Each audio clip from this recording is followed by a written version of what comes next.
বিয়ে করে যখন শ্বশুর বাড়িতে এসেছিলাম, তখন থেকেই মা সব দায়িত্ব আমার হাতে তুলে দেন।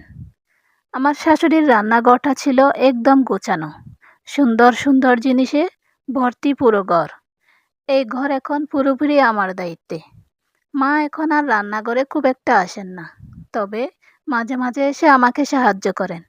একদিন বিকেলে চা করতে গিয়ে হঠাৎ আমার হাত থেকে পড়ে একটা কাপ ভেঙে গেল। নিস্তব্ধ বিকেলে কাপ ভাঙার তীব্র শব্দ পেয়েই মা দৌড়ে আসলেন। আমি তো ভয়ে একদম জমে গেলাম। এই বুঝি মা আমাকে প্রচণ্ড বকা দেবেন। মা কিছুক্ষণ নিচে পড়ে থাকা ভাঙা কাপটার দিকে স্থির চোখে তাকিয়ে রইলেন। আমি বয়ে বয়ে কাপা গলায় বললাম, মা, হাত ফসকে পড়ে গেছে। মা তখন আমার দিকে তাকিয়ে একটু মলিন হেসে বললেন, ঠিক আছে বৌমা, কিছু হবে না।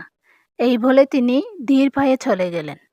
একটু পর যখন অন্য কাপে চা নিয়ে মায়ের ঘরের দিকে যাই, গিয়ে দেখি মা জানালার পাশে চুপচাপ বসে আছেন।